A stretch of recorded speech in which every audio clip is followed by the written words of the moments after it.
Donc, je pense qu'on va passer à la deuxième présentation. La deuxième présentation, c'est de Madame Khadija Eybizan. Donc, juste pour vous présenter Madame Khadija Eybizan, c'est une assistante médicale et sociale auprès des hôpitaux universitaires à Genève, Swissra. Donc, c'est la porte-parole l'association Soumaya, Soumaya Plage en Suisse.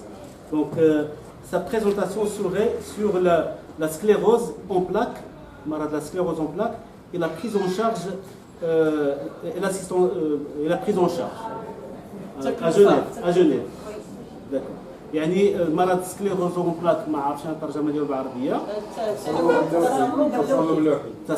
تصلب اللوحي والتكليف ديالو مشاركه يعني الاطباء اللي خص يهتموا باش يعالجوا هذا المرض ما خصوش غير واحد النورولوج. Donc votre présentation serait en français ou en arabe? En français. D'accord. Ça serait mieux donc de parler en arabe, donc ça serait mieux. D'accord. Donc c'est à vous la parole, madame. Donc pas dépasser 15 minutes. Mesdames et messieurs, mes chers frères, mes chères sœurs, monsieur le Président, si mon choix s'est reporté sur la sclérose en plaques et la prise en charge, c'est parce que moi, Madame Eybizan Khadija, membre des hôpitaux universitaires de Genève, 25 ans auprès des dossiers médicaux des patients atteints de la sclérose en plaques, soit au service de neurologie ou en ophtalmologie, j'avoue que je suis tellement touchée par la prise en charge des patients ayant cette maladie chronique. La sclérose en plaques, c'est une des affections neurologiques les plus fréquentes dans le monde entier, qui attaque en particulier le système nerveux. Cette pathologie se caractérise par inflammation des vaisseaux qui affectent le système nerveux ou encore des complications neurologiques liées aux infections qui touchent les nerfs et le cerveau. C'est pour cela que les investigations, le diagnostic, le traitement et le suivi se font en ambulatoire dans un centre hospitalier par des médecins neuro-immunologues. La sclérose en plaques est une maladie inflammatoire qui s'aggrave lentement. Dans la plupart des cas, dépend de la gravité des signes et symptômes, de la fréquence des rechutes. C'est pour cela qu'il est important de poser un diagnostic précoce d'abord, dès l'apparition des symptômes. Un examen détaillé des investigations par imagerie, IRM, du cerveau, de la moelle épinière, des examens sanguins et du liquide céphalorachidien de la moelle épinière. Au cours de cette maladie, les troubles visuels des yeux, les troubles visuels qui sont causés par la sclérose en plaques nécessitent une prise en charge importante. En cas d'une évolution rapide, sans aucun suivi d'un traitement, cela entraînera effectivement à la cécité. Il n'existe à ce jour aucun traitement de la sclérose en plaques. Des traitements, des soutiens, des preuves peuvent être prescrites lors des poussées. Ces traitements se font permettre de diminuer la fréquence des poussées et ralentir, j'ai dit ralentir seulement, les progressions des handicaps. Plus ou moins rapidement, un handicap physique s'installe après une perte de mobilité variant d'un patient à l'autre. Il est possible de traiter la forme progressive primaire. Le traitement par le neurologue doit permettre de prolonger l'autonomie de patient et de limiter la perte d'autonomie à long terme. Une prise en charge adaptée au stade précoce de la maladie pourrait augmenter les chances de retarder l'apparition. C'est juste pour retarder, pas de guérir, mais il retarde l'apparition d'handicap. Si la prise en charge neurologique et ophtalmologique joue un rôle important pour ralentir l'évolution de la maladie et diminuer l'importance des poussées de la sclérose en plaques, alors que la prise en charge psychologique ثانية احنا ما عندناش في الثقافة ديالنا كثيرة. La prise en charge psychologique est une thérapie qui s'avère très bénéfique pour le patient et même pour la famille au niveau émotionnel et corporel, pour le corps, pour la tête, pour tout. Une prise en charge neuropsychologique doit être mise en place parallèlement, en même temps avec les autres soins. Parallèlement au suivi médical et social, parce que les effets positifs sur le plan de l'équilibre intérieur de la qualité de vie du patient, les répercussions positives s'expliquent par la baisse de la tristesse et l'angoisse aussi. Si le patient se sent moins angoissé, la tristesse, la frustration qui baisse, et bien sûr que le patient il devient bien, il se sent mieux et la maladie devient plus ralentie, il n'avance pas. La sclérose en plaques est une pathologie neurologique qui provoque des troubles variables d'une personne à l'autre. Il peut induire un sentiment de frustration du patient qui doit apprendre avec les difficultés de se protéger à l'avenir en ce qui concerne la qualité de vie. C'est pourquoi il est important de savoir qu'une prise en charge neurologique et ophtalmologique n'est pas suffisante. La prise en charge psychologique est nécessaire. Dès l'hospitalisation du patient en neurologie, c'est à partir de là qu'un travail de soutien est proposé pour que le patient doit prendre conscience de ses ressources pour faire face à la maladie et aussi doit participer avec ses émotions et sa volonté pour accompagner le traitement neurologique, ophtalmologique et autres. Vous vous rendez compte كيفاش المريض كتكون عنده النفسانيه ديالو محطمه ملي كيكون عنده المرض، ملي تيكون مريض ما تيبغيش يشوف حتى الفاميلا ديالو ما كيبغيش يجلس معاهم، لان الطب سميتو النورولوج والاوفtalmologue تيبقاو يعالجوه ولكن هو كيرفض اي علاج، ما كيكونش عنده الانرجي باش يتابع. ولكن ملي كتكون عنده واحد لا بريز اون شارج بسيكولوجيك هنا باش المريض كيتشجع، كتولي عنده واحد ديك لا فرستراكسيون كتنزل، كتولي عنده واحد لا فولونتي واحد لا موتيفاسيون باش كيولي يبغي يتعالج ويقبل يهضر غير الناس غير مع الناس هكا، غير هاد الجلسه بحال هكا ملي كيكون شويه مهدن النفسانيه ديالو كيبغي يهضر وكيبغي يعاود في المرض ديالو بحال اخ ربيع، كيكون عنده استعداد باش يواجه، وحتى المرض كيولي شويه يتدفى، ما كيبقاش يزيد بسهوله. La prise en charge sur le plan psychologique joue un rôle très important sur la participation du patient, soit sur le côté émotionnel ou l'autre, sa volonté, sa participation active au traitement et pour le bien-être, pour apporter une collaboration, un soutien en cas d'angoisse et de culpabilité. Le patient ayant la sclérose en plaques rencontre beaucoup de difficultés à supporter son entourage. À supporter son entourage. Elle perd confiance, ainsi une perte d'estime en soi. C'est pour cela qu'elle tombe dans la dépression. La sclérose en plaques est une pathologie qui peut obliger le patient à changer ses comportements, ses habitudes. Elle rompt avec la vie intérieure, ce que le soutien psychologique aide la personne malade à exprimer. يمكن له يعاود، يمكن له يحكي شنو ضارو، لي سامبطوم اللي كيحس بهم، داك القهره اللي كتنزل عليه تيبقى يخرج داك الشيء بعدا غراس ا كوا هذيك لا بريز اون شارج بسيكولوجيك. C'est difficile de reprendre confiance progressivement à faire face aux conséquences à cette pathologie chronique pour faire son deuil, accepter à vivre avec. Le rôle de l'objectif de notre association Soumaya Plage, c'est de proposer un lieu de rencontre. هذه دابا هاد الجلسه هذه اللي كنهضروا عليها سي اون ثيرابي، الواحد كيهضر وكيعاود شنو المرض عنده وشنو راه سي اون ثيرابي، راه بحال الا درتي قدامه ان بسيكولوج تيعاود لك تيقول لك شنو ضرني، سا سولاج. الوغ نوتر اسوسياسيون لوبجيكتيف ديالها بغات تبروبوزي واحد يتجمع ويبقى الانسان يعاود والمريض يحكي شنو اللي ضرو، راه سي اون ثيرابي فريمون بينيفيك. L'objectif de notre association, c'est proposer un lien de rencontre, de l'écoute individuelle ou en groupe afin de permettre à chacun de partager son expérience avec les autres participants pour l'écoute, le soutien, le soulagement, la transmission, le bien-être. Notre association demande une prise en charge des patients, des proches, les spécialistes, pour constamment ou plus profondément à des sujets médicaux relatifs aux soins de la sclérose en plaques. Le point de départ, c'est souvent un problème au niveau des soins. L'accent est alors mis sur la collecte d'informations et sur la compréhension et de ce que se passe. Il faut favoriser la coordination entre les neurologues, la kinésithérapie, le médecin généraliste, l'ophtalmologue pour une bonne prise en charge des patients atteints de la sclérose en plaques.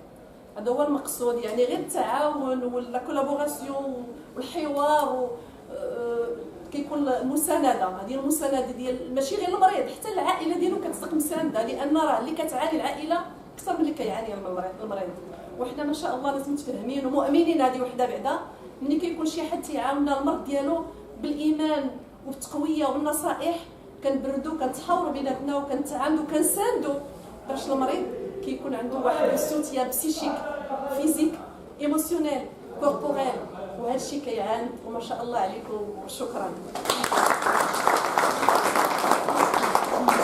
شكرا استاذه خديجه على التقييم على هذا الشيء هذا كنشكرك كثير. انا كنقترح واحد المساله لان كاينه في البرنامج لان يكون عاقل الاستاذه ربيعه بوعلي كنقترح عليكم ان مادام نفس الموضوع نعطيو الكلمه للسيد ريوش ربيع لانه هو مريض كيعاني من سكليروز اون بلاك من التصلب اللوحي وغادي يعطينا شهاده على الحاله ديالو الشخصيه عيد لنا تحديد ديال لا ديفينيسيون ديال شنو سكليروز اون بلاك وشنو هو الاثر ديالو على شخصه هو كمريض بهذا المرض هذا. انا كنظن هو يستحق منا اننا نشجعوه كثير لان جيد جدا ان الانسان يشهد بحالته هو يعني دي شجاعه كبرى اللي خصنا اننا نشجعوه عليها. انا كنظن انا اول واحد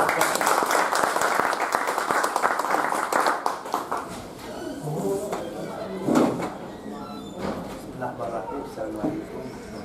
كنشكركم على هذه الدعوات كنشكر المسؤولين والمنظمين اللي تعاونوا معهم على هذا اللقاء الجميل وانا جد سعيد باللقاء ديالكم ما غاديش نطول عليكم بزاف لان خديجه شرحات انا غنهضر بالعربيه لان هي فرنساويه غنهضر بالعربيه ما عرفتش واش الناس كيعرفوا هذا المرض المزمن ديال السكليروز بلاك او اللي كنسميوه بالعربيه التصلب اللوحي المتعدد. ما عرفتش واش كتعرفوا الصغار الشباب هذا هو المشكل. هذا المرض كيتوشي كما كنقولوا ماشي الصغار ماشي الاطفال ماشي المسنين ولكن بين وبين الناس بين 20 عام حتى 40 عام. يعني هذا المرض كيقدر اي واحد يكون فيه ولكن كيقدر واحد النهار كما كنقولوا شجر الانسان كيبان فيه يقدر واحد الانسان يكون فيه وعمره ما قرا ليه حتى شي حاجه. فهمتي بحال اي مرض مزمن. باش نعرف لكم هذا المرض في واحد الوقت وجيز هذا المرض كيقيس كما كنقولوا السيرفو سونترال يعني الدماغ المركزي الدماغ المركزي يعني كيتوشي كيقيس الاعصاب لان عندنا دماغ الانسان شنو هو اللي كيبدا كاع الميساجات الناس كامل.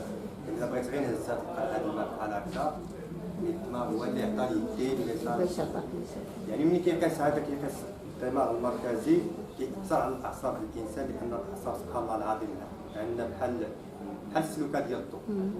السلوكه ديال الضوء سبحان الله العظيم عندنا الاعصاب ديالنا هما الميساج كيدوز من الوسط هو داك النحاس ديال الضوء اللي كيكون في الوسط القومه اللي كتكون مغلفه النحاس هي اللي كتحافظ على داك الميساج. هذا المرض هذا ديك القومه كتبقى تذوب يعني بحال الذات ديال الانسان هي كتاتاكي نفسها ومن بعد ملي كتبقى ديك القومه كتذوب يعني لي ميساج بحال كيبقاو يخرجوا هذاك هو اللي كيعمل الاعاقه. خاطر الانسان كيتصرف في العين ديالو في اليد ديالو في المشي كيبقى القدره على المشي كتقرا في الكلام كل واحد كيفاش كتجي هذه الحاله هذه. كاين اللي كتجي بحده كثيره وكاين اللي كتجي بحده قليله حسب المرض كل واحد كيفاش كيتعامل. يعني الانسان اللي كيكون مريض اي مرض ماشي بالنسبه لهذا المرض ديال التصنف ولا وحده متعدده، اي مرض خص الانسان كيفاش يتعامل معه. اول حاجه وهي الايمان بالله سبحانه وتعالى. الايمان هذا هو لابورت ديالنا حنايا بعدا. الانسان اللي كيامنوا بالله باش كيكون هذا هو يعني النقطه الاولى، ان هذا قادر كيجي المرض كيقول الانسان من عند الله سبحانه وتعالى. يعني حتى شي واحد ما كيبغي يكون مريض، ولكن ملي كيتصاب الانسان وصل للمرض ما عنده ما غادي عنده مرض. هذه اول حاجه باش الانسان يتغلب على المرض ديالو ويتقبل المرض ديالو. اول حاجه خصو ما يبقاش يقول كيفاش كنت انا في الاول، كيفاش دابا، علاش ما بقيتش كنقدر نتمشى، علاش ما بقيتش كنقدر نشوف، علاش وليت زحاف، علاش وليت هادي، علاش وليت هادي. خص الانسان ما يبقاش يقارن راسو بالاول قبل المرض ومن بعد المرض. ثاني حاجه وهو كما هضرات على السوتيان، يعني الدعم. اول دعم اللي كنلقاو الدعم النفسي، وهو اللي كنلقاو اول حاجه كنلقاوها في الوالدين ديالنا، الخوت ديالنا، الاصدقاء ديالنا. يعني في المحيط ديالنا كنلقاو هذا الدعم هذا مهم. يعني هذا الدعم هذا الانسان ما كيحسش براسو بوحدو كيقاوم، لان هي راه واحد المقاومه ديال كل يوم. الانسان عنده واحد المرض، ما بغا يكون مرض، راه مقاومه ديال كل نهار. كل نهار الانسان كيحاول يقاوم. يعني هذا هو المقصود. الانسان خصو يكون ما يبقاش واحد المحيط اللي، لان هذا المرض اللي فيه عاوتاني واحد الجانب فيه ديال يعني جانب بسيكولوجي نفساني. يعني الانسان اللي كيكون مريض كيبقى يحس بواحد بحال بوحديته، واحد العزله، واحد الاطار اللي معزول بوحديته. يعني ماشي سهله باش الانسان يقول انا مريض، لا صافي ندير المحيط ديالي، نهضر مع والدي. ماشي صعيب باش الانسان يخرج داكشي اللي عنده لداخل، باش يخرجو صعيب. يعني خصو واحد المعاونه من المحيط ديالو، خص واحد التجاوب يكون بين الانسان وبين المحيط ديالو، بين الانسان المريض وبين المحيط. يعني هذا هو المقصود من هذا الحوار على هذا المرض. الانسان اللي حامل المرض يمكن لي يعرف راسو راه مريض. لا، التشخيص باقي ما هضرناش على التشخيص ديال المرض، ما نقدروش، لان الاعراض ديال المرض نحكي لكم غير على واحد الدقيقه، نحكي لكم على كيفاش انا عرفت راسي بهذا المرض. انا كانت عندي كما الانزلاق الغضروفي، العرض ديالي كان كيضربني السياسي. يعني عند عامه الناس كيجيو مشيت للسبيطار، مشيت على اساس لان شنو وقع لي هذه القضيه بزاف. كان ما نخليهاش في المغرب ولا في الخارج؟ لا، هنايا في المغرب كان الظهر ديالي كيحرقني، يضرني الظهر ديالي، وبقى لي عندي داك يعني ديسكال ديك السياسه. من بعد بقاو الرجلين ديالي كيتنملوا عليا، الرجلين ديالي بقاو كيتنملوا عليا. قلت راه واقيلا سميتوها شي حاجه بوانسيه. يعني الانسان ماشي طبيب باش غادي يعرف تنمى الميجات، تقدر غير تجلس معاه واش كتنمل عليك. بقات في ديك الحاله كتزيد، حتى ما بقيتش كنقدر نتمشى. ما بقيتش كنقدر نتمشى، غادي ندخل للسبيطار، غادي يشوفوا، غادي يمكن يفتحوا ليا، ويمكن غادي كومباتيسان. ملي مشيت للسبيطار بعد فحوصات وداكشي، قالت لي لا، عندك واحد المرض واحد اخر لا علاقه بالظهر. يعني المشكل اللي دخلت عليه مشكل صغير. المشكل اللي كان مشكل كبر منه. شكون اللي صايبك المرض؟ المرض المشكل ديال هذا لا، المرض تكلفه. هذا المرض هذا المشكل ما كنعرفوش الطبيب ديالو، ما كنعرفوش السبب ديال المرض. ماشي بحال واحد خرج تحت الشمس عطاتو الشمس ضرو راسو جاتو حرك الراس من الجنب. هذا ما كنعرفوش منين كيجي هذا المرض. المرض ما كنعرفوش منين كيجي، يعني ما كنعرفوش السبب، ما كاينش العلاج. يعني الابحاث كتستمر الباحثين باش كيقلبوا على الاسباب ديال الامراض باش يلقاو المرض. ان شاء الله يلقاو الحل ديالو والعلاج ديالو، ولكن ما كنلقاوش، ما كنعرفوش السبب، كتصعب شويه المريض. التكلفه الباهظه ديال هذا المرض هذا غالي بزاف. الدواء اللي كيعطيو ليه ماشي الدواء اللي كيداويه، لان ما كاينش الدواء ديالو. يعني كيتاخر شويه هذا المرض، التطور ديال المرض كيتاخروا واحد شويه، وكيتاخر وكينقص من الحده ديال الانسان. انا شنو كيجي بحال بحال كريز، مره كتشلل من رجليك، مره من عينيك، مره من يديك، مره كينقسم ديك الحيطه.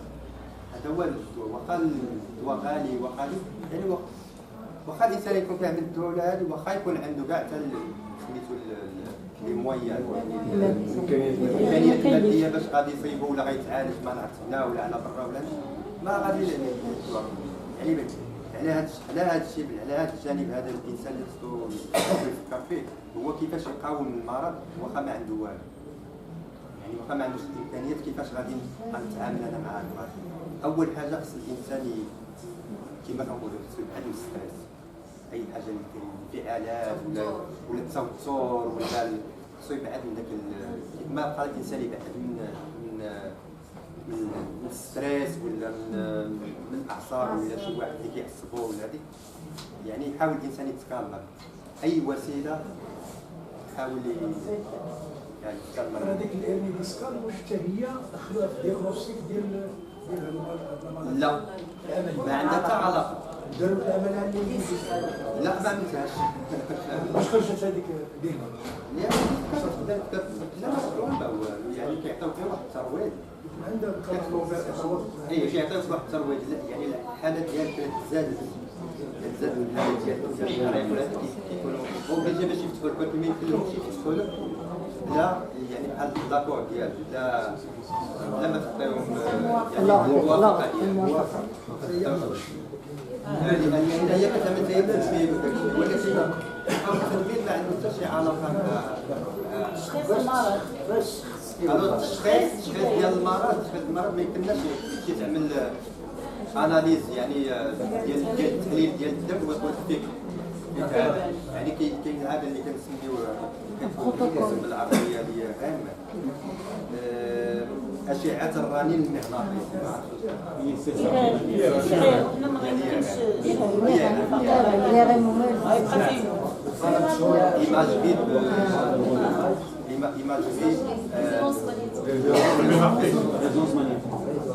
ما يعني داك هما كيقولوا الرنين لا ريزونونس ماغنيتيك، يعني هذاك باش كيعرفوه. ولا كاين واحد ثاني ما كيبقاوش هذا كاين واحد كيعملوا لك واحد ليكزامان واحد اخر اللي هو صعيب على هذه، يعني ماشي غير راديو ولا شي حاجه، كياخذوا كيستأصلوا واحد الليكيد اللي عندنا في النخاع الشوكي، يعني هو اكزامان شويه صعيب كيعملوا الشوكه في النخاع الشوكي، يعني لا مشاو غير 1 مليمتر صيبوا ولا طاطو لذلك كاين دي سبيسياليست. النساء اللي كيكونوا حاملات وعملوا لا سيزاريان كنعملوهم داك البلاصه سي لا ميم شوز. هادشي اللي كاين، يعني الانسان خصو يحاول ما امكن يتعايش مع المرض ديالو ويتصاحب معاه بحال شي واحد يتصاحبوا المرض ديالو، لان تعاود الانسان ما يبقى كل نهار علاش انا مريض. كتوقع لاي واحد، ماشي كنقول لكم راه ساهله باش تقول راني لا ماشي مريض، ماشي ساهله باش الانسان مريض. كاين حالات، كاين ايام الانسان اللي ما كيحس براسو مدمر، كيحس براسو منهزم، ما نخليش راسو فهمتي. خصو يحاول ما امكن كيما الله سبحانه وتعالى سبحان الله. الدواء ديال هاد الناس هو اللي الثمن ديالو باهظ، شحال الثمن ديالو باهظ كيتجدد من صديقهم من البلاد اللي كيكون عطينا فوالا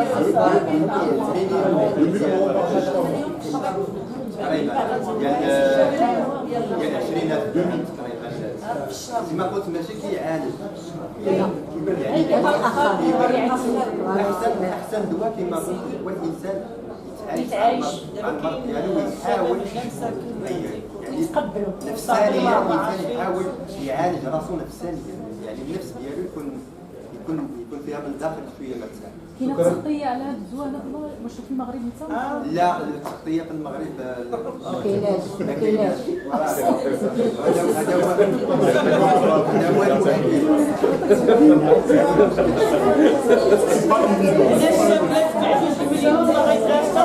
المشكل. اخوات كنظن سي ربيع كنشكرك كثير.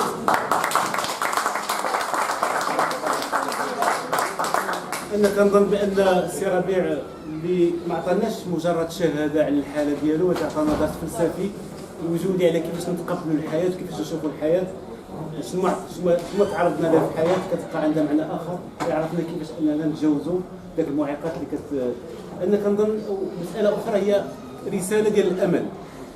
يمكننا نعيشوا بامل ونعيشوا مزيان الا عرفنا كيفاش نتفهموا الحالات النفسيه والحالات الاجتماعيه ديالنا.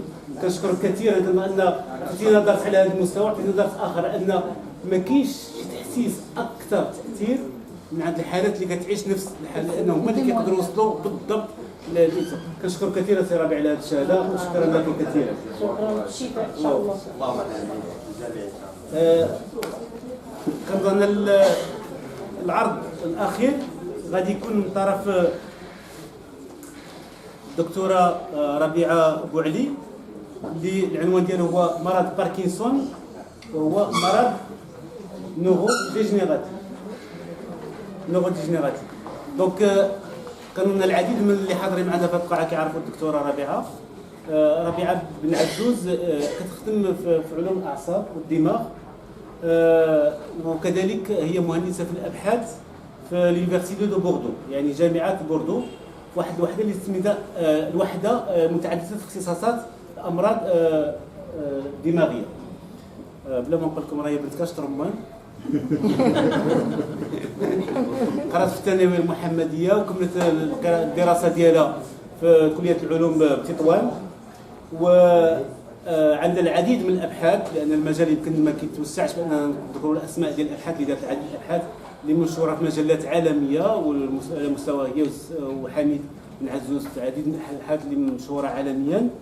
الى جانب هذا فالميزه ديال هذه السيده وانها ماشي باحثه وكتبقى في لابوغاتوار بقدر انها كتساهم بحال والدليل هو اليوم انها مشاركه معنا في يوم تحسيسي ديال الامراض كرونيك والامراض المزمنه، وكذلك هي كتساعد كل ما كيهم الادماج السوسيو اقتصادي ديال الطلبه وديال الشباب. وكتحاول مؤخرا قامت بواحد التظاهره في كليه متعدده الاختصاصات في العرائش من اجل التوجيه العلمي ديال الطلبه، وكان عنده واحد الاقبال رائع.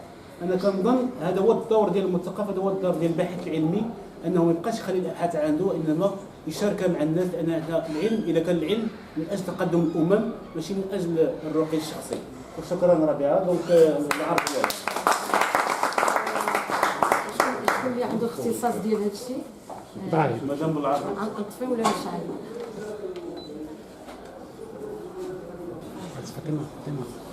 المهم الموضوع اللي اخترت نتكلم عليه اليوم هو من اختصاص الحقيقه ديال الدكتور بن عزوز عبد الحميد. انا كنشتغل معاه اون كولابوراسيون في هذا الدومين، يعني من الناحيه ديال الالم اللي كيعانيو منه المرضى ديال الباركنسون. Donc je disais juste que le sujet que j'ai choisi aujourd'hui s'intitule donc la maladie de Parkinson, une maladie neurodégénérative. C'est la spécialité du docteur Abdelaziz Abdelhamid. Mais moi je travaille en collaboration avec lui sur cette thématique, mais du côté vraiment la prise en charge de la douleur chronique, puisqu'on sait très bien que ces malades souffrent énormément de douleurs chroniques. Et j'ai choisi aussi spécialement pour cette journée de vous parler essentiellement de la maladie de Parkinson au Maroc. يعني نعطيكم فكره على المرضى ديال باركنسون في المغرب. غنعطيكم نظره شامله على المرض وشنو هو زعما كيفاش الاعراض ديالو وداكشي، ولكن غادي نخصص هاد الحصه هذه للمرضى ديال باركنسون في المغرب، بحيث كاينه دراسات عندنا اطباء واختصاصيين كيشتغلوا بجديه في هذا الموضوع هذا، وباغي نقرب لكم هذا المرض باش تعرفوا كيفاش كنتعاملوه معاه هنايا في المغرب.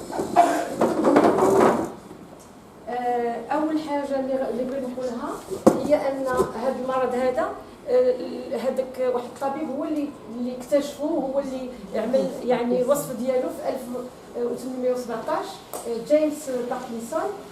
ويعني وهذيك لا ديفينيسيون والوصف ديال هذا المرض اللي حد الان باقي كنشتغلوا عليه، يعني ديك المواصفات اللي عمل مازالين داكتواليتي، مازالين Je vais essayer peut-être de parler, je vais parler en arabe, tout est écrit en français. Oui, c'est écrit. Je vais essayer de mixer un petit peu pour que le bénéfice soit plus important. Et quand je ne pourrai pas, je vais parler en français. Donc c'est une affection chronique, يعني هو مرض مزمن دائم نورولوجيك لانه كيتوشي لو سيستيم نيرفو ديالنا بحال المرض اللي قلنا قبيله لا سكليروزون بلاك سي لو سيستيم نيرفو كي يتوشي ديجينيراتيف. علاش؟ لحقاش كاينه خلايا كيموتوا، هذاك الشيء كنسميوها سا ديجينير سا مور اون بير دي نورون هما الخلايا اللي هضر عليهم قبيلتي سي ربيع. هذوك الخلايا اللي هما الوحدات اللي كتكون الدماغ ديالنا، يعني سواء الدماغ سواء العمود الفقري لا مول ايبينيال سميتو ايفولوتيف، يعني هو مزمن كيتوشي لي سيستيم نيرفو ولكن في نفس الوقت ايفولوتيف يعني يتطور. علاش؟ لحقاش الخلايا كل فواحد البلاصه غنشوفوها ماشي كيموتوا كلهم في دقه واحده، سا كومونس سا مور بروغريسيفمون شويه بشويه بشويه بشويه هما كيموتوا. هادشي الواحد لي سيمبتوم ديالو يعني الاعراض كتكون حاجه مع الوقت كيرجعوا حاجات اخرين، يعني بحال اللي غنقولوا المرض هو غادي هو كيتصعب هو كيتطور كيرجع فيه صعوبه يعني كيصعب. الوغ لي كوز ديالو اون لي كوني با اكزاكتومون كوم لا مالادي اللي هضر عليها توت الور اون كوني با لا كوز، يعني ما عارفينش شنو السبب. عارفين هذوك الخلايا اللي كيموتوا عارفينهم فين كيموتوا، يعني فين هي ديك لا ستركتور اللي فيها هاد الخلايا عارفينها، ولكن ما عارفينش شكون اللي كيخلي هاد الخلايا يموتوا. حنايا دائما عندنا خلايا كتموت، حنا كنكبروا كنشرفوا والخلايا ديالنا كيموتوا، سي نورمال هذه عادي. ولكن علاش بالضبط هادوك الخلايا اللي كيفرزوا واحد الماده سميتها لا دوبامين راه كتسمعوا عليها، علاش هادوك بالضبط واحد البلاصه حيت هما كاينين بلاص بزاف في هذيك البلاصه بالضبط كيموتوا لحد الان العلم مازال كاينه بيان سور ابحاث وداكشي ولكن باقي ما عارفينش السبب. سي لا دوزيام مالادي نوروديجينيراتيف لا بلو فريكونت ابري لا مالادي دالزهايمر في العالم. لا مالادي دالزهايمر هي الاولى سميتو سي لا بروميير اون فادير لا بلو فريكونت، يعني هي اللي كثيره بزاف. الثانيه هي لا مالادي دو باركنسون اي سي لا دوزيام كوز دونديكاب موتور شي لادولت ابري لي AVC، هي اللي كتعمل اعاقه، يعني هي الرتبه كتحتاج الرتبه الثانيه يعني باش كتأدي الاعاقه من بعد لي AVC هو جلطات ديال المخ. في العالم احنا كنحسبوا 6.3 ديال المليون ديال المرضى في العالم ديال هذا المرض باركنسون، وفي فرنسا كاين 200,000، في المغرب الله اعلم ما عارفينش كاينش احصائيات، ولكن كاينه دي سونتر حنا نهضروا عليهم بداو كيشتغلوا على هذا المرض هذا لحقاش طوروا فيه بزاف، لحقاش واحد البلاد من هذه المدينه عطى بزاف في هذا المرض هذا وكيشجعوهم بزاف باش يعملوا ابحاث في هذا الدومين. لا مالادي دو باركنسون ني با اون مالادي دو بيرسونز اجي، لحقاش 50% ديال المرضى كنعرفوهم بانهم مرض عن عمر يناهز 58 سنه. 58 سنه ماشي كبارين، الحمد لله باقيين شباب. علاش؟ لحقاش 58 سنه كنكونوا مازالين كنشتغلوا، باقي ما خديناش التقاعد ولا شي. دونك وعندي واحد كنظن فوالا 17% ديال المرضى عندهم اقل من 50 سنه، يعني هذا المرض كيتوشي 17% ديال الناس عن سن اقل من 50 سنه، يعني 30 فوالا اكزاكتومون اقل من هذا. المهم هنايا كتبت العنوان ما كيبانش كو سو باستيل دون لو سيرفو، ماذا يقع في الدماغ ديالنا ملي كنكونوا عندنا هذا المرض. دونك كتبت يعني هو لا بيرت ولا لا ديجينيريسونس، يعني هو موت ببطء، ديجينيريسونس بروغريسيف ببطء ديال الخلايا ديال الدماغ اللي كتفرز الدوبامين في واحد المكان سميتو لا سيبستونس نوار. ما خصنيش نطول بزاف كيحضرني من الوقت غنحاول. المهم الا عملنا واحد الكوب هكا بحال اللي عملنا ايميغال في هذا الصوص هذا كيبان لنا هنايا واحد جوج ديال لي موستاش في سي لي سيبستونس نوار. هذوك لي موستاش هذوك سميتو لا سيبستونس نوار فيهم هاد الخلايا ديال الدوبامين وتما اللي كيموت. كتبدا الموت في هذه البلاصه هذه، كيبدا في واحد الجهه ومن بعد كيمشي لجهه اخرى. وسميتو هاد لي دو موستاش اللي كيبانوا لنا هنايا هادو هنايا كنشوفوهم كحل، هذاك الشيء سميناها سيبستونس نوار. من كتنقص هاد الماده ملي كيموتوا هاد الخلايا هما هادشي اللي كنشوفو من تحت كيرجعوا ناقصين ديك الكحوليه، يعني ما بقاوش ديك الخلايا اللي كتعطي هذيك اللون اسود. الخلايا كيموتوا في واحد الموضع سميتها قلنا سيبستونس نوار، ولكن الخلايا بما انهم ما كيكونوش دائما لوكو يعني في بلاصه واحده، كيمشيو يعني لمكان اخر. ديك المكان الاخر هو كنسميوه سترياتوم، واحد اسم شويه علمي فوالا. يعني الخليه كتكون في السيبستونس نوار كتمشي سترياتوم، وهاد الخلايا هادو ملي كيموت النواه ديالها في السيبستونس نوار لي برولونجمون، يعني هذيك التفرعات ديالها حتى هما كيموتوا. كاين شي ديك الادين اللي في النواه ما كتبقاش، دونك هذاك يعني السكه الطريق ما بين سيبستونس نوار وسترياتوم ما كتبقاش. الا ما بقاتش شنو كيوقع؟ لا قبل ما نقول لكم شنو كيوقع، هادو الابحاث اللي كنعملوا حنا في المختبر باسكو كنخدموا على هذا المرض هذا. وليتكم غير هنايا هذا الشيء اللي خضر سكي فير ايسي سي لو سترياتوم qui est marqué avec on va dire une technologie qui s'appelle immunohistochimie. Et donc كتشوفوا à gauche يعني سترياتوم coloré en vert باللون الاخضر، يعني باقي لا دوبامين، باقي لي نورون حاضرين. وفي اليمين في هاد الجهه هادي كتشوفوا كلشي كحل، tout est noir, ça veut dire il y a plus de neurones. هاد الشيء معدلين حيت كنصاوبوا كنديروا هاد لا مالادي كنعطيوها للفئران جوستومون باش نحاولوا كباحثين نشوفوا شنو علاش نفهموا لا فيزيوباثولوجي ديال هذا المرض باش نقدروا نعطيو علاجات للناس. الجهه اليمين هي لا سيبستونس نوار، نفس الشيء، واحد الجانب مزيان صحيح، واحد الجانب اخر مريض، يعني ما بقاش فيه ديك الخلايا، حيت عملنا واحد لا توكسين النوروتوكسين عطيناها لهذاك الفار، وكت هذيك لا توكسين كتصرف بحال مثلا شي واحد عنده مرض عند الانسان.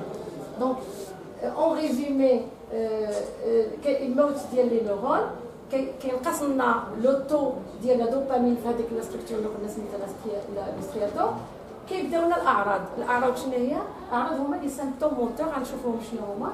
ابتداء من 50 حتى 70% ديال الخلايا ملي كتموت في هاد الموضوع هادي كتعطي الاعراض ديال الاعراض ولي سيمبتوم موتور اللي هما عملتهم هنايا في هاد لا ديابوزيتيف. الاول اللي كنعرفوا يعني اي واحد كتقول له شنو هو المرض باركنسون كيقول لك هذاك اللي كيترعد فوالا فوالا اللي كيترعد مثلا اجيتاسيون ريتميك دان مون ديال الراس او لا حتى ديال العنق او الكور كله. هذا واحد العرض، واحد سبب يعني واحد عرض كنقولوا ثاني مثلا الاعراض من بين الاعراض الثانيه هو لا براديكينيزي ولا كينيزي. هذا ثقل في الانيسيون، يعني الواحد باش يتحرك بصعوبه يتحرك، او لا بعض المرات الاكينيزي لو يعني لا نيغاسيون ابسونس دو موفمون. لا ريجيديتي ميسكولير بحال قلت قبيلاتي اللي كنت كنتناقش مع شي حد، لا ريجيديتي ميسكولير عند باركنسون وهما بحال اللي كنقولوا سي كوم سي اون افي اون كرامب جينيراليزي في الجسم ديالنا كله دون تو لو كور. حنا بعض المرات كتجينا كنقولوا الديبه في واحد فوالا وحده تصلوا ما كنقدروش عليها كتجينا صعيبه. فبالاحرى ان هذاك الباركنسونيا عنده هاد ليكرون في الجسم ديالو كله. وكاينه الرابع من الاعراض هو الانستابيليتي بوستورال، يعني الواحد ما كيقدرش يكونش كيتحكم في هنايا التوازن. حنايا دابا فاش كنتمشاو داكشي كلشي موزون، يعني كلشي الى وقع هاد لي ديزيكيليبر فقدنا التوازن في هاد لا دوبامين بين اليمين واليسار، كيبقى الواحد كيفقد التوازن ديالو، كيبقى يطيح دائما، الانسان كيطيحوا بزاف d'ailleurs se blesse et tout ça. Donc ولكن المرض الباركنسون ماشي غير ce n'est pas que des symptômes moteurs, il y a d'autres symptômes très graves qui rejoignent un peu d'autres symptômes d'autres maladies neurologiques. هما les symptômes neuropsychologiques ما ندخلش psychiatrique plutôt, c'est encore plus grave, tout ce qui est dépression, anxiété, apathie, hallucination etc. شفتوا الطابلو قداش يعني كاينه اعراض نوروبسيكياتريك كثيره جدا.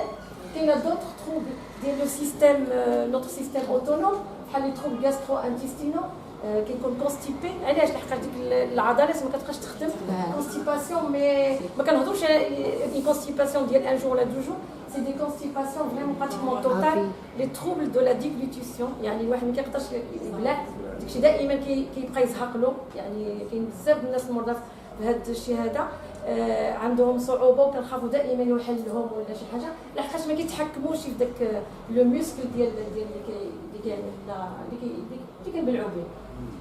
hypotension artérielle, troubles sexuels, troubles respiratoires, etc. من بين واحد الاعراض الاخرين هما ما كيبقاش ينعس مزيان، انسومني، syndrome des jambes sans repos، كيبقى يحس بلي جامب ديالو عيانين تعبانين اون كونتينيو، كنسميوها دايوغ لو syndrome des jambes sans repos. يعني بحال الرجلين ديالو ما كيرتاحوش نهائيا، تعبان، فاتيغ، اون فاتيغ انكرويابل. دائما كيتشكاو دايوغ من بين الاعراض قبل ما يجي المرض، كيقول لك اما كاينه هاد الواحد ما كيبقاش ينعس بزاف، او لا عنده فاتيغ بيرمانونت، هو واخا زعما كاين نشيط وهذا كتكون عنده لا فاتيغ. اي دوطر تروبل سونسوريال بحال ما كيبقاش يشم مزيان، كيبقى مشكل في الشوف، ولا دولور اللي هو من الاختصاصي انا ما كيبانليش هنا حتى هو سي ان غرو بروبليم. دونك غنعطيكم دابا نظره خاطفه شويه على لي سبيسيفيسيتي دي مالاد باركنسونيا او ماروك. ديزولي وقيلا ناخذ لكم شويه الوقت، ديزولي سميتو حيت بغيت نوهكم من جو voulais vraiment mettre en valeur le travail qui est fait au Maroc par des Marocains dans les différents centres au Maroc. Ils font quand même un travail extraordinaire. Donc il y a une première étude اللي بانت في 2014 اللي جايه من le CHU ديال الرباط، اللي بينوا على ان les parkinsoniens au Maroc sont plus jeunes que la moyenne.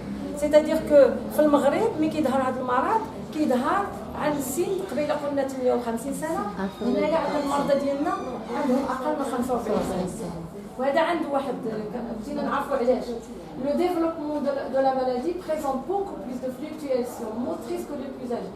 عند هاد الناس الصغار عندهم بحال نقولوا مثلا صعوبه المرض اكثر من الناس الكبار. هو باقي جا المرض ولكن جا صعب من واحد كبير. علاش؟ من هاد الناس صغار وباقي يعني باقي كيشتغلوا داكشي، كيضطر بان لو نورولوج يعني الاختصاصي في الدماغ، لو نورولوج كيضطر يعطي ان ثيرابيوتيك واحد الدواء، حيت كاين الدواء الحمد لله كاين الدواء كيعطيها له يعني بصفه مجهده جوستومون باش يحيد ديك الاعراض. ما نبداوش معاه بحال مثلا في فرنسا كنبداو ببطء بواحد الدوزاج صغير وحنا غاديين شويه بشويه. يعني عندنا واحد الفوجه ديال 5 سنين 6 سنين المريض كيكون فيه ستابيليزي، كيكون واخد سميتو الحذر متبع مزيان وكيقدر تشوفوا ما تكونش فيه الباركنسون. في المغرب كنضطروا نعطيو دوزاج اكثر جوستومون باسكو لي سيمبتوم سون تري اغريسيف. واحد دراسه واحده اخرى من نفس سي اتش ديال الرباط بالتعاون مع الكليه ديال الطب ديال الرباط، اللي بداو كيشوفوا بان عندنا مرضى صغار. داروا واحد الدراسه باش يشوفوا شنو مثلا هاد الناس هادو واش عندهم شي عامل وراثي. عملوا هاد الدراسه على 57 باسيون اللي عنده هاد واحد لاميتاسيون بحال اللي هضرنا عليها قبيلاتي، بحال واحد في لادين ديالنا في هذاك الحمض النووي اللي قلنا واحد النيكليوتيد واحد كيقدر يتبدل، هو اللي كنسميو ميتاسيون LR K2 باردون. الا تبدل ما كيبقاش البروتينيه اللي كتفرز من هذاك لادين كترجع ماشي هي هذه. دونك دابا هاد الدراسه هذه لقاو بان سميتو عند هاد 57 الناس اللي حاملين هاد لا ميتاسيون ايزون استيمي عندهم واش يعني هذاك اللي عطاه لا ميتاسيون واش سي ان عرب او سي ان بربر. وخداو 36 عرب اي 15 ديال لي بربر في هاد لا بوبولاسيون هادو باش يعملوا عليهم الدراسه ونشروا هاد الدراسه هذه في هاد المجله سميتها بلس 1 في 2017 باش وراو بان يعني واش غنقولوا هذاك الاول اللي عطاه هاد لا ميتاسيون هذا سي ان بربر اللي عاش هذه واحد 5000 سنه هنايا في شمال افريقيا. باش نقول لكم الاهميه ديال هذه الدراسه هذه اللي كنوريكم. وهذه الدراسه جايه من باحثين اطباء من المغرب. دونك هذا هو اللي كيشرح لنا علاش هاد الناس الصغار وعندهم هاد المرض كيجيهم صغير. يعني عندنا عامل وراثي اللي جواج بعض بين العائلات اللي خلى هاد العامل يكون اكثر. دونك هاد لابليكاسيون هادي اللي سميناها المهم ما علينا السميه كتوري بان لا بريفالونس يعني لا فريكونس ديال هاد سميتو ديال هاد الميوتاسيون في المغرب عندنا كتعلن 41%. في العالم كله هاد الباركنسون اللي جاي من الوراثه كاين 10%، ولكن حنا عندنا في المغرب في شمال في المغرب دوكا كيوصل ل 31%. والكاركتر او الاختصاص ولا لي كاركتيرستيك دو سيت مالادي اللي هي وراثيه الا قارناها بالباركنسون كلاسيك عادي، حيت كاين بزاف الناس عندهم باركنسون نورمال عندهم بلوس دو ديستوني، يعني بحال قلنا قبيلاتي بزاف ديال هاد ديك الديبات ولا ديك لي كونتراكسيون ولي ديستورسيون ديال حتى لي زارتيكولاسيون ديال الفاصل ديالهم كيكونوا فريمون ديستوردو. يونا بوكو بلوس عند هاد لا فورم هيريديتير و بلوس دي تروب دو سومي ما كينقصوش اكثر، عندهم دي تروب دو سومي اكثر. عنزرب سالي. دونك هنايا تو سكي كلينيك بصفه عامه كاين 40% ديال الناس اللي عندهم باركنسون في المغرب عندهم لا اون فادير لو مود كي ترامبل يعني كيرتعشوا. 28% عندهم ديك لا فورم ريجيد، حيت كاين الباركنسون قبيله قلنا كاينه اللي كيترعدوا وكاينه 28% كيكونوا بحال الخشبه، يعني الواحد الا نعس الا ما قلبوش مثلا الزوج ديالو ولا الزوجه ديالو ما يقدرش يتقلب في الفرج تالمون il ne peut pas bouger تالمون كيوقع له واحد التصاميم في الجسم كله. وكاينه 31% عندهم هاد لي دو فورم، يعني عندهم التناوب مره كيرتعشوا وفي نفس الوقت كيبقى عندهم داك الحده في voilà. Donc les complications motrices après traitement dopaminergique chez 42%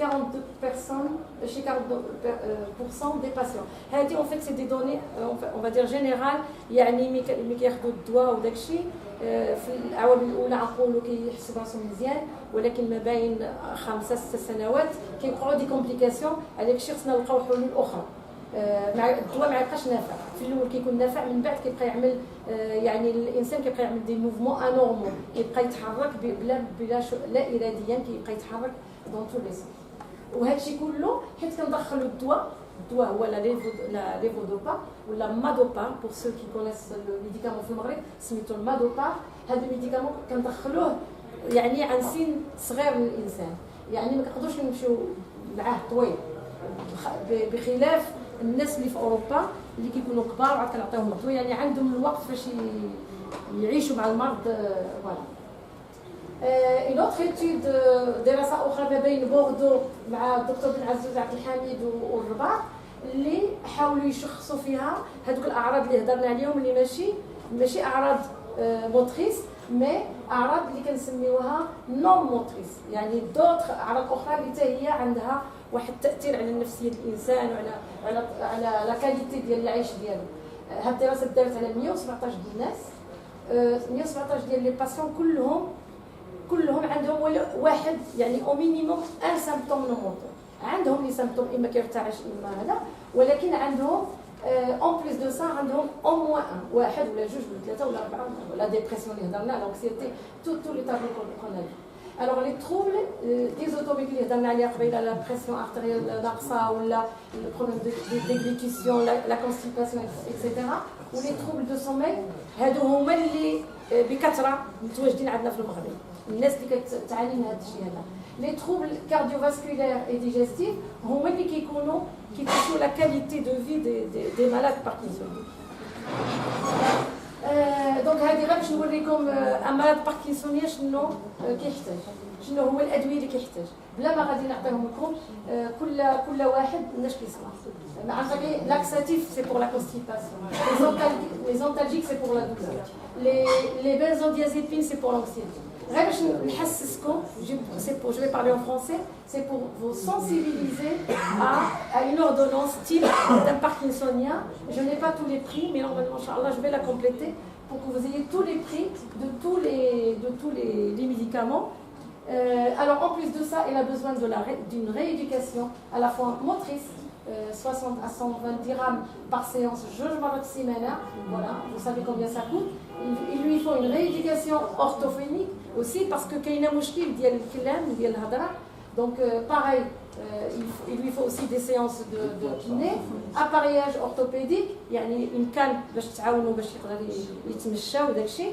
المهم tout ça c'est résumé ici, c'est entre 4000 et 6000 dirhams par mois. Ce sont des données اللي جبتهم من عند un neurologue في الرباط justement pour vous dire que شي واحد مريض باركنسونيا اللي خصو يتعالج على حقه وطريقه خصو شهريا بين 4000 و 6000 درهم في الشهر. ما نهضروش على لي ميتوال لو غاميد وداك الشيء، هذاك مشكل اخر.